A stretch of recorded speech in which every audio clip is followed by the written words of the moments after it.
対にやってはいけない美容整形の施術5選というものを紹介していこうと思います。最近では若い人で10代から70代、80代の方まで広く受け入れられているのはこの美容整形です。美容医療に関しては点滴から美容皮膚的なものから侵襲性の高い手術になるものまで幅広いものがあります。今回はそんな中でも40代、50代で絶対に受けてはいけない施術というものを紹介していこうと思います。それが糸リフト、二の腕脂肪吸引、二重埋没法、目の下のクマ取り、頬の脂肪吸引です。ではそれぞれ一つずつ見ていこうと思います。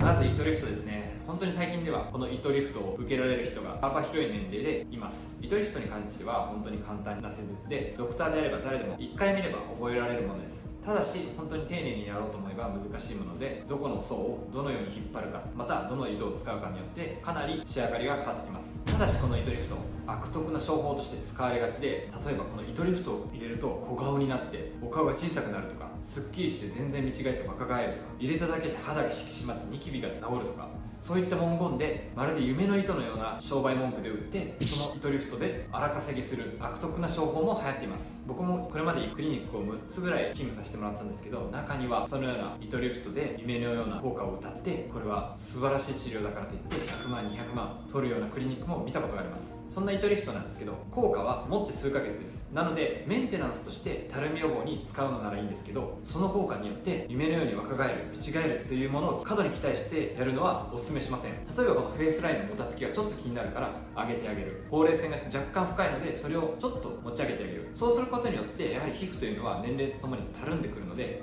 そのたるみ予防のためにやる分には40歳50歳でも大丈夫だと思います。ただしその効果は一時的で、半年もするとこう上げたものは徐々に戻ってきます。例えば40歳50歳なので、この皮膚がたるみが強い方で持ち上げたとしても、この持ち上げた皮膚はここの上に行くだけなので、余計にここの上の部分のボリュームがついてなんだか不自然な感じになる方もいます。やはりそういった場合には、そういう皮膚の余りというのは持ち上げただけでは改善しないので、結局は切るしかないっていうことになってしまいます。なので石灰リフトが適用の方に糸リフトを強引にお勧めして、例えば何十本も糸を入れてここを引っ張り上げても、結局はその余った皮膚がこの上の部分について、ここが肉々しい感じになってしまうだけなので意味がありません。なので金ドブになってしまい、無駄な金を払ったなということになります。また先ほど言ったメンテナンスで行う糸リフトの場合は、本当に1年に1回1年半に1回など金額の許せる範囲で、例えば3本とか4本ちょっと入れてあげて引き上げてあげる、そういった場合にはいいと思います。ただしそれに何十万何百万と支払う余力は普通の人はないと思うので、例えば3本3本で1年半に1回10万20万ぐらいでやるのはおすすめです。ただし本当に覚えておいてほしいのは、糸リフトは魔法の治療薬ではないので、ただ上げているだけの治療なので根本的な解決にはならないです。次に二の腕脂肪吸引です。これも最近では当院は脂肪吸引メインのクリニックなので希望される方が多くいらっしゃいます。二の腕脂肪吸引は例えば肩の張り出しや振り袖部分のたるみなどが気になる方にはとてもいい施術になります。ノースリーブが着たいという方には本当におすすめの施術になりますね。ただしこの二の腕の脂肪吸引も本当に気をつけなければいけないのが、脂肪吸引がそもそも皮下脂肪のこの厚みは取れるけど、皮膚を伸ばした時のこのたるみは取れない、むしろ悪化する可能性があるというのは絶対に念頭に置いて施術を受けるべきです。特に40代50歳になると、長年脂肪がついた状態の二の腕だと、その脂肪によって皮下脂肪がどんどん押されていきます。その押された状態で皮下脂肪を一気に取ってしまって空洞にしてしまうと、余った皮膚がヨレヨレになって振り袖の部位が逆にたるんだシワシワなような振り袖部位になることがあります。なので僕はカウンセリングの時には絶対にこのたるんだ皮膚が戻らないということを説明させていただいています。基本的にやはり40代50代になるまで脂肪吸引をせずに皮下脂肪の厚みを蓄えてしまっていると、基本的には皮膚はたるんでいる状態の人が多いです。中には皮膚が引き締まっており、年齢は関係なく取ってあげると綺麗な方もいます。ただし多くの場合は皮膚のたるみが気になると思うので、絶対にそこは分かった上で脂肪吸引を受けるならいいと思うんですけど、本当に二の腕脂肪吸引を受けて皮下脂肪だけ取ってあげてストレートライン、韓国風なアイドルのような二の腕の振り袖ラインになると思って受けると、術後にトラブルになることがあります。また二の腕の脂肪吸引のたるみに関しては、当院では例えばレヌビオンという皮膚を引き締めるレーザーを同時に行ってあげるか、切開を行うか、または脂肪をある程度残して皮膚のたるみを抑える。そして当院で最近採用したのは、二の腕脂肪吸引に糸リフトも併用してあげて、ボディの糸リフトで引き締めを増強してあげる、この選択肢を用意させていただいています。なので二の腕脂肪吸引で皮膚のたるみが気になる方は、こういった施術を併用してあげることが重要になってきますね。次、二重埋没法です。これも本当に同じ理由で、目のまぶたの皮膚も年齢とともにたるんできます。またアイプチやアイテープなどをずっとしていると、このまぶたの皮膚が伸びてきて、シミュレーションで二重埋没をしてもシミュレーション通りの二重ラインにならないことがあります。また術直後や1ヶ月後は綺麗な二重ラインが再現できたとしても、その上にあるまぶたの皮膚のたるみがどんどん落ちてきて、やがて二重のラインがどんどん狭くなってくるという可能性はあります。これも先ほどのものと同じで、たるみによるものが原因なので、そういった二重ラインの作るときにシミュレーションして皮膚の伸びなども確認して、自分がどのようなラインになるかというのを事前に聞く必要はあると思います。またどうしても皮膚のたるみが強い場合は切開するしかありません。日本で行われているのは眉下切開や、または二重の切開の時に余った皮膚を同時に切ってあげて、そこでラインを作ってあげる。これは海外では有名なんですけど、その2つの方法で皮膚を取り除くことができます。またまぶたの傷跡に関しては他の部位よりも治りやすいので、切開に関しては他の部位よりも選択肢として取り入れるのは一つおすすめかなとは思いますね。また二重埋没法も最近ではクリニックによってはいろいろな種類があって、基本的な2点止めから裏止めのなんとかスペシャルなどを使った埋没法までたくさんあります。ただし基本的にはやはり手術というのは原理原則が大事なので、基本的な埋没法で大丈夫だと思うので、むしろ裏から止めてあげても皮膚のたるみが気になる方だと全然二重にならないということもありえます。なのでそういった二重埋没法であっても、こねくり回した施術でなくて原理原則に基づいた基本的な二重埋没法を行うのが大事だと思いますね。次に目の下のクマ取りです。これは近年 SNS の発達とともに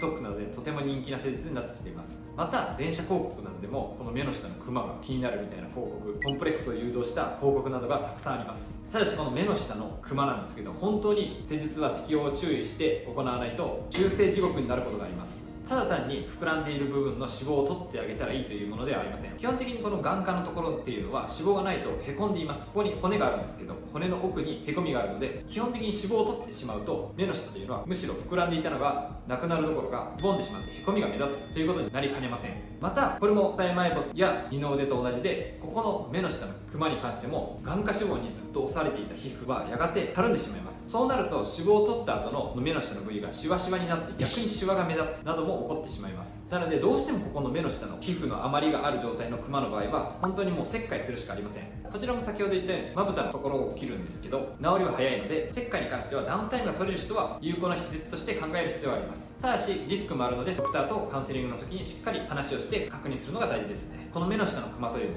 脂肪を取るだけであれば簡単な手術で、多くの人がクリニックに行ってあなたの脂肪は3つあるいは最近では4つあると嘘をついてプランを値上げするというクリニックもあります。なのでそういったところでただ単に脂肪を取って取られすぎてしまうと逆にへこんでしまってシワが目立つなど修正も大変です。また一度取った脂肪はもう元には戻せないので、例えば基本的に行われている目の下の脂肪の移植、目の下の移動、羽村法なども使えなくなる可能性もあります。なので目の下の施術に関しては本当に慎重に選ぶ必要があると思いますね。最後に頬の脂肪吸引です。こちらも全ての施術と同じで、やはり脂肪を取ってしまうとこけたり皮膚のたるみが目立つというのがあります。また顔の脂肪に関しては年齢とともに萎縮が起こってきます。特にこのメーラーのところとか